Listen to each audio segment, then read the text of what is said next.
Every time I walked down the hospital corridor, my steps felt lighter. When I returned to the nurse's station, my colleagues would often say, "Your smile is medicine for the patients." Working at Chicago Memorial Hospital for nearly 10 years now, Diane Foster felt a daily sense of fulfillment as a nurse. But her life changed dramatically 3 years ago. The day her husband Michael lost his life in a car accident, the world lost its sound. All that remained were she and her son Jacob, who was 5 years old at the time. Night after night, she would cry after her son had fallen asleep. "Mom, we'll be okay, just the two of us." Jacob was always remarkably strong. How many times had Diane been moved by the sight of her little boy trying to support his mother? She struggled to balance work and childcare, and although others praised her as a wonderful mother, she constantly felt tired and sometimes nearly crushed by loneliness. The change came a year ago when she met Greg Harrison, who worked in the hospital's administration. He had a gentle personality and treated Diane with special kindness from the day they first met. "Being a single mother must be tough. Let me know if there's anything I can help with." Saying this, he would occasionally drive Jacob home from the hospital. At first, she thought it was just collegial kindness, but gradually their relationship deepened. Greg brought Diane a sense of security. For the first time since Michael's death, she felt it might be okay to depend on someone. "I want us to become a family." Greg proposed 6 months after they started dating. Jacob liked him too, and Diane was ready to embrace new happiness. After they married, the three of them began living in Diane's house. On the surface, they appeared to be the perfect family. Greg fulfilled the role of an ideal stepfather and was kind to Jacob. He helped with household chores, and sometimes the three of them would go to the park on holidays. However, gradually something began to feel off. A few months after the wedding, Jacob started to fall more frequently. "Mom, my head hurts. You seem to have a fever again. It's happening a lot lately." Jacob, who had always been healthy, began repeatedly complaining of feeling unwell. Headaches, dizziness, fatigue. Even when she took him to a doctor, they would only say, "It might be temporary, part of his growth phase." Diane worried, but at the same time, she was grateful that Greg cared about her son. "Don't worry, I'm keeping a close eye on him." Diane trusted Greg completely. "Mom." "What is it, Jake?" "Dad comes to my room at night." One night, Jacob began to speak fearfully about something, but Diane brushed it off lightly, saying, "Your father is just worried about you. You had a fever, so he was checking on you." As the morning sun began streaming through the windows, Diane was brewing coffee in the kitchen. Chicago springs were chilly, and warm drinks helped wake up the body. Today she had an early shift. She needed to leave home by 7. There was no sign of her husband getting out of bed. He said he had been working late last night, so he must be tired. Diane continued preparing breakfast, trying not to make noise. Suddenly, she heard a faint sound from upstairs. Diane listened carefully. A small moan was heard again. It was coming from Jacob's room. Her maternal instinct propelled her body into action. She put down her coffee cup and ran up the stairs. "Jake." Opening her son's door without knocking, she found Jacob grimacing on the bed. He was curled up in pain. "Mom, my head hurts." Diane rushed to her son's side. When she placed her palm on Jacob's forehead, there was a slight fever. "You have a fever again." "It's okay, Jake. I'll get you some medicine." Just as she was about to stand up, Diane's gaze fell on her son's pillow. There was an unfamiliar color spreading there. In the bright room, a dark red stain stood out against the white pillowcase. Diane's body froze instantly. "Jake! What's this? Are you hurt?" When she asked in a trembling voice, Her son shook his head with a confused expression. I don't know, while I was sleeping. Diane's nursing training kicked in. Regaining her composure, she carefully examined her son's body. There were no surface wounds on his head. She parted his hair to check his scalp, but couldn't find the source of the bleeding. Jacob's complexion was paler than usual. She sensed this was not just a common cold. As she examined his neck, she felt something off. Behind his right ear, near the nape, she discovered what looked like a small needle mark. No way. An unthinkable possibility crossed her mind. As a nurse, she understood what this mark might mean. A serious fear ran down her spine. Greg! Diane's scream echoed throughout the house. A few seconds later, Greg came rushing into the room, looking flustered. Still in his pajamas, with a sleepy face. What's wrong? Jake, blood, we need to take him to the hospital. Diane's voice was trembling. For just a moment, Greg showed a strange, panicked expression. As if something had been discovered. But quickly, he regained his usual composure. I'll get the car ready. Hurry. Diane lifted Jacob into her arms. He felt too light. He had clearly lost weight since last year. Why hadn't she noticed? Self-loathing swept over her. Greg moved with surprising efficiency. He started the car engine and opened the back door, waiting for Diane to get in with her son. Let's go to Chicago General Hospital, Diane said. No, Mercy Emergency Hospital is closest from here. That would be faster. Greg's suggestion made sense. Given the urgency of the situation, Diane nodded. The car sped through the morning streets. Holding Jacob in the back seat, Diane gazed at her son's face. It's okay, Jake. We'll see a doctor right away. Upon arriving at Mercy Emergency Hospital, Diane carried her son and rushed to the reception. Her position as a nurse helped. When she explained the situation in medical terms, the staff responded immediately. I'll examine him.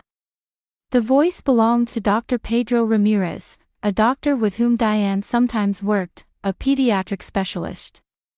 His presence gave her a sense of relief. There was blood on his pillow, but I couldn't find any external injuries, just a small needle-like mark behind his ear. Dr. Ramirez took Jacob to the examination room. Greg was handling the insurance paperwork at the reception desk but suddenly took out his cell phone. Sorry, I need to make a work call. I'll be outside for a bit. With that, he went outside the hospital. Diane waited there. 1 minute felt like an hour. When Dr. Ramirez came out of the examination room, his expression turned Diane's anxiety into certainty.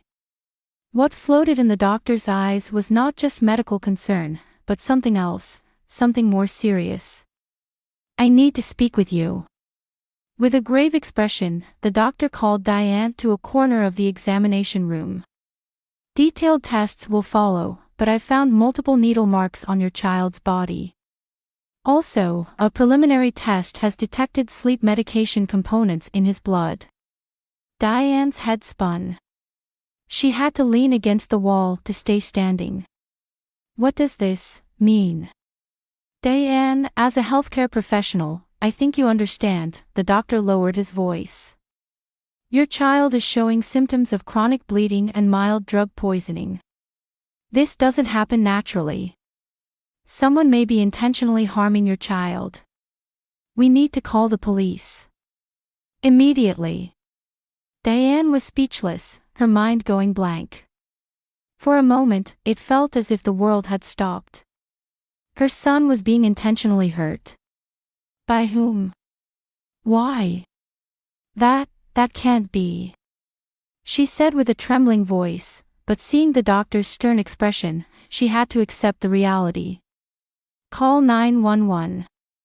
We are legally obligated to report this. The doctor said quietly but firmly. Diane took out her phone with shaking hands and dialed 911. Police, please. My son seems to be hurt by someone. Tears ran down her cheeks. At that moment, something collapsed within her. She didn't know whom to trust anymore. The hospital's automatic doors opened, and Greg returned. He approached with his usual smile, but to Diane, he looked different. In his eyes, which she had previously found warm, she now sensed something cold. And deep in her heart, a terrible suspicion began to grow. The morning light streamed into the hospital waiting room, which would normally give a warm impression. But now, everything felt cold to Diane. Sitting beside her son's bed, holding his small hand tightly, she waited for the police to arrive. Jacob was sleeping due to the effects of a sedative. His face, lying on the hospital bed, looked pale, almost like a doll. The feeling of "I failed to protect him" constricted Diane's chest. Greg had said he was going to the hospital cafeteria and stepped away. His attitude had been strange since morning. He seemed concerned, but something felt off. As a nurse who had witnessed thousands of family crises, Diane couldn't ignore this feeling. Mrs. Foster. Looking up at the voice, two detectives were standing there. A black woman with a mermaid hairstyle and a balding middle-aged white man. Both were dressed in a manner that gave a solid impression. "I'm Detective Victor," the man introduced himself. "This is Detective Harper. We're from the Chicago Police Department." The female detective showed a friendly smile as she extended her hand to Diane. "This must be a difficult situation. We'll do everything we can." Diane was surprised by their speed, arriving within 20 minutes of the police report. Dr. Ramirez must have conveyed the seriousness of the situation. The two detectives first heard detailed medical findings from Dr. Ramirez. Then, they guided Diane to a room in the hospital and began to interview her privately. "Mrs. Foster, could you first tell us when you noticed changes in your child's condition?" Detective Victor asked gently. Diane wiped away tears as she answered. "A few months ago, he started complaining of headaches and fatigue more often, but children often get sick, so I didn't think it was anything special." "Were there any changes in your home environment?" Detective Harper continued. "I got married 6 months ago. My husband, Greg, works in the hospital administration department. Diane's words trailed off. "He was always concerned about my son. At least, that's what I thought." The detectives exchanged glances. They didn't say anything, but their expressions conveyed something. "Where is your husband now?" "He said he was going to the cafeteria. But he hasn't returned for over an hour." Detective Harper contacted hospital security and asked them to locate Greg. A few minutes later, the reply came back: "There is no such person in the building." "His car?" Detective Victor asked. When they checked the parking lot, Greg's car was gone. "Mrs. Foster, this is just a verification, but do you have any idea why your husband might have suddenly disappeared?" Diane shook her head. "I don't understand. He should have been worried about Jacob." The detectives continued with more detailed questions. Jacob's daily life, his relationship with Greg, recent events at home. As Diane spoke, signs she had overlooked became visible. How her son had become afraid of Greg. Strange noises at night. The increasing number of times Greg insisted on taking care of Jacob alone. "We need to investigate your home," Detective Harper said. "We want to check Jacob's indoor environment and see if there's any evidence." Diane agreed. She remained at the hospital to stay with her son and gave the house keys to the detectives. "Please contact us immediately if you think of anything," they said as they left. Diane returned to her son's bedside. Jacob's breathing was stable, but his face looked pained. Maternal intuition whispered to her, "This is Greg's doing." Meanwhile, detectives Victor and Harper were thoroughly investigating Diane's house. They focused first on Jacob's room. After putting the blood-stained pillowcase in an evidence bag, they meticulously examined the walls, floor, and gaps in the furniture. "Look at this," Detective Harper called out. A used syringe was discovered under Jacob's bed. The cap was off, and it was empty. "Let's seal it and send it to the lab," Detective Victor said. Next, they investigated Greg's study. On the surface, it was a neat businessman's room, but when they opened the drawers, they found sleep medication and blood collection equipment hidden there. These were professional tools, the kind a clinical lab technician would use. "Did your husband work in a lab or medical field?" Detective Victor confirmed with Diane via radio at the hospital. "No, he's a manager in the accounting department. He should have nothing to do with medical procedures." Further, the investigation team discovered Greg's laptop. It was password protected, but a digital forensics expert quickly unlocked it. There, they found a series of shocking evidence. That Greg had substantial debt, records of gambling addiction, and most frighteningly, frequent search history regarding Diane's life insurance policy. Additionally, search terms like stepchild elimination method and blood small amount undetectable were found in the history. His emails contained foreclosure notices and threatening messages from underground lenders. There was a world of difference between Greg Harrison's public face and his private one. "This was planned," said Detective Harper. "It appears he had been plotting this even before marrying Mrs. Foster." As the evidence piled up, Greg's intentions became clear. For financial reasons, he had planned to harm Jacob first, and ultimately Diane as well. Detective Harper called Diane. "Mrs. Foster, do you know where your husband might be?" "At work, I suppose," Diane answered in confusion. "We checked with his workplace, and they said he took a vacation day today. Please contact him immediately." Diane called Greg multiple times, but there was no response. The police immediately obtained a warrant for his arrest and began tracking his whereabouts. Greg's photo was distributed to all patrol officers, and alerts were issued at airports and train stations. In the midst of fear and confusion, Diane gradually began to face the truth. The man she had chosen, who was supposed to be a new father for her son, had actually been targeting their lives. This realization pushed her to the edge of deep despair. "He was just using us?" Diane asked the detective in a trembling voice. "Greg Harrison has a prior record," Detective Victor explained in a heavy tone. "It appears he was also operating under aliases. His ex-wife, Martha Collins, died under suspicious circumstances. At the time, there wasn't enough evidence to build a case, but..."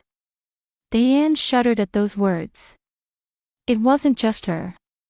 Greg had used the same method before. "Don't worry," Detective Harper placed a hand on her shoulder. "We will catch him. We'll ensure the safety of you and your child." For the next 3 days, Diane stayed at the hospital with Jacob. The police stationed officers at the hospital, protecting them 24 hours a day. The doctors administered treatment to flush the drugs from Jacob's system, and his condition gradually improved. Before dawn on the 3rd day, Detective Harper contacted her. "Mrs. Foster, we've arrested Greg Harrison. He was trying to cross the Indiana state line. Greg was stopped by a highway patrol as he was leaving the state. Forged passports and a large amount of cash were found in his car. His preparations for escape were thorough." During interrogation, Greg initially denied everything. However, as evidence accumulated, he gradually changed his attitude. His coldness shocked even the police officers. "That kid isn't mine. He's just in the way," he said coldly. Diane had value. "Insurance money and property. If only that kid wasn't there, I could have had it all." When Diane heard these words, something inside her broke. But at the same time, a new strength was born. The determination to protect her son. "You're safe now," Detective Harper told her. "Your courage saved your child's life." Looking at her son's recovering face, Diane considered the long road ahead. Scars would remain. But they had survived. And now, it was time to begin a new chapter. Detective Victor gave Greg a stern look. "You will likely spend the rest of your life in prison." At these words, for the first time, a look of anxiety appeared on Greg's face. He had been planning the perfect crime. But a mother's love and the police's determination had shattered his ambitions. The marble columns of the Chicago District Court seemed intimidating to Diane. She wore a suit, tied her hair back, and tried to appear as calm as possible.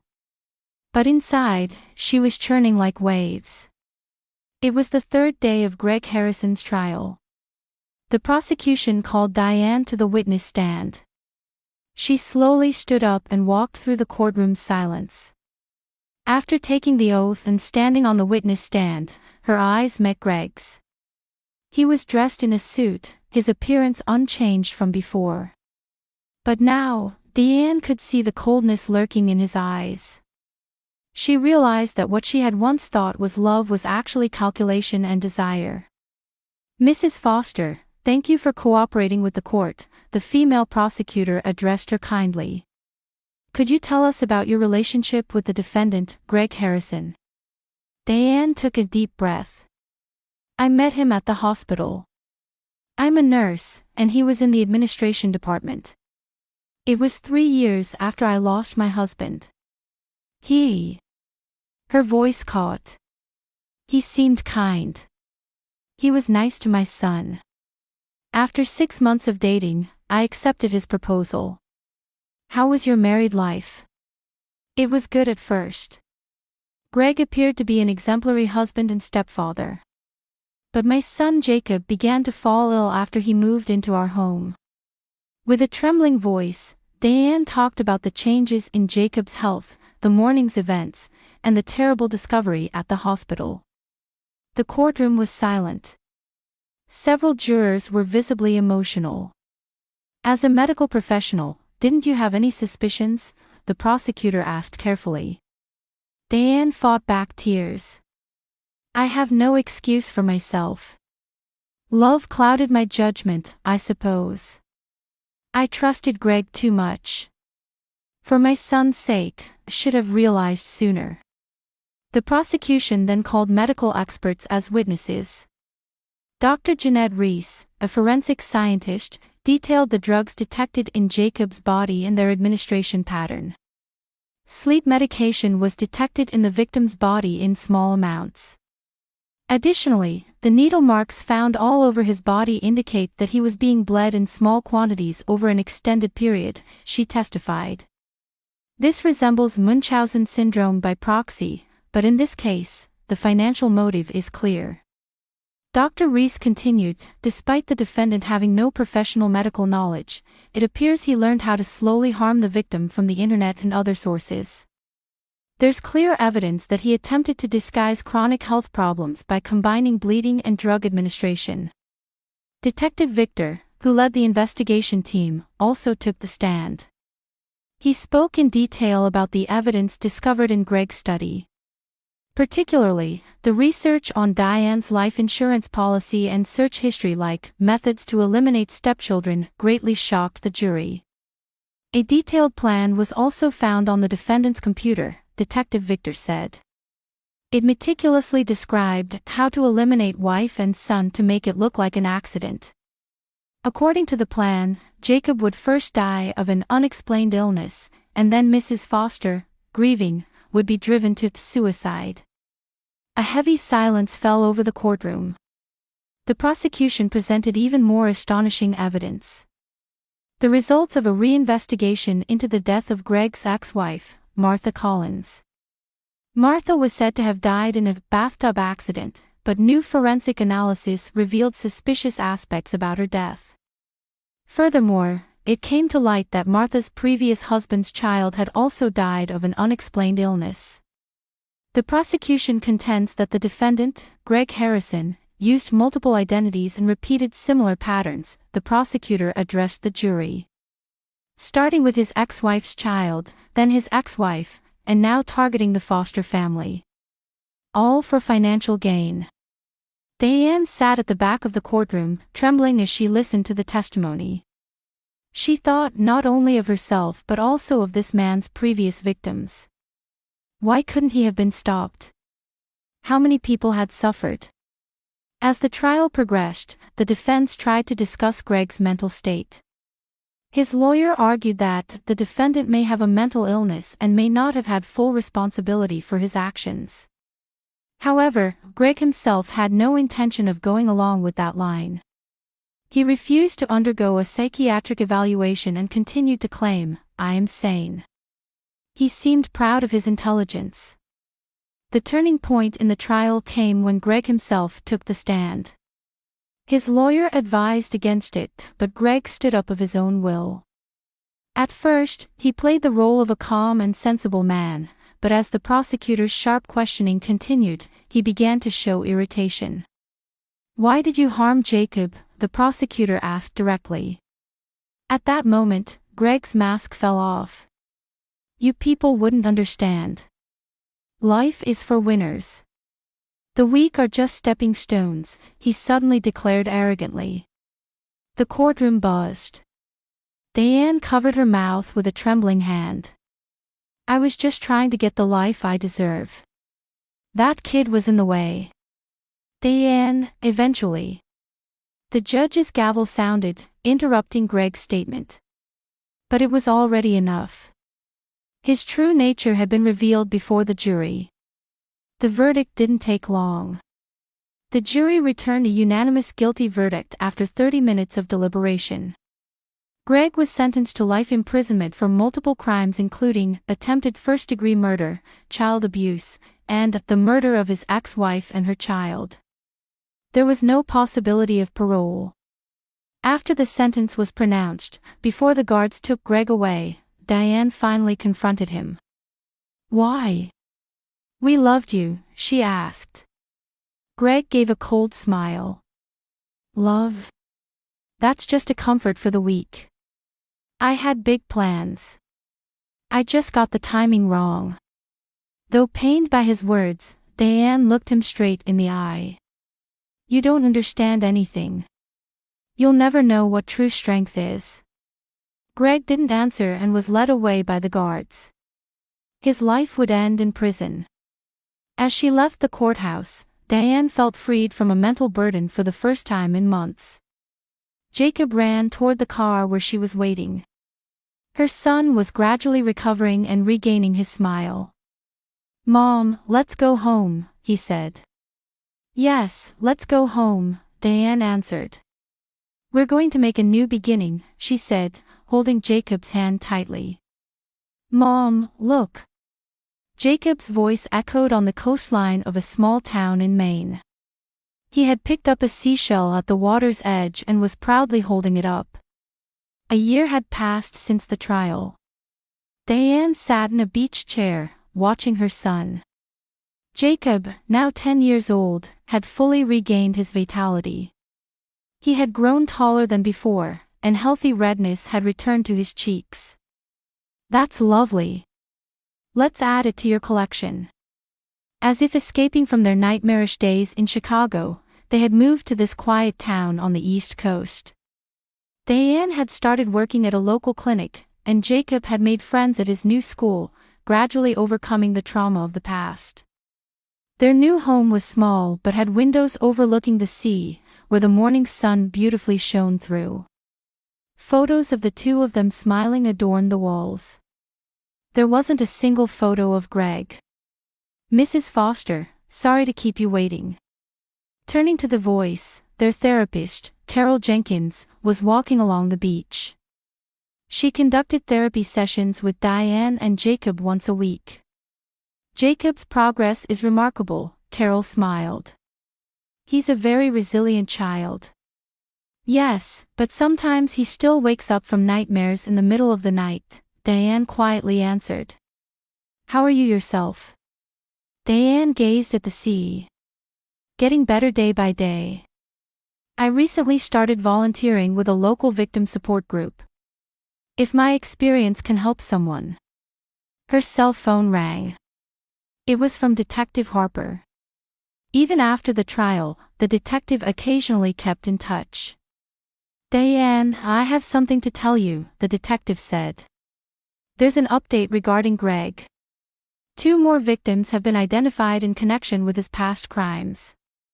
Cases dating back to the 90s. Diane gasped. It's still continuing.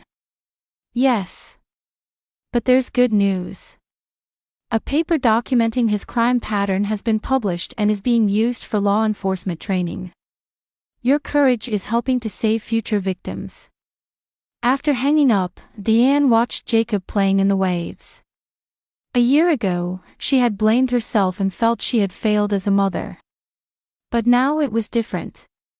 She had protected her son, and together they were building a new life. As twilight approached, the sea gleamed golden. Diane called Jacob, and they headed home. While preparing dinner, Diane suddenly thought, regaining trust is difficult. But it's not just time that's needed. Courage is necessary too. That night, Jacob sat at the edge of his mother's bed and asked in a small voice, "Mom, are we going to be okay now?" Diane gently embraced her son and answered, "Yes, we're going to be okay. We'll always be together from now on. I won't let anyone hurt us." Outside the window, the full moon illuminated the sea. As the sound of waves quietly filled the room, mother and son fell asleep. Tomorrow would be another day. Their story continued. The wounds were healing, and a new chapter had begun.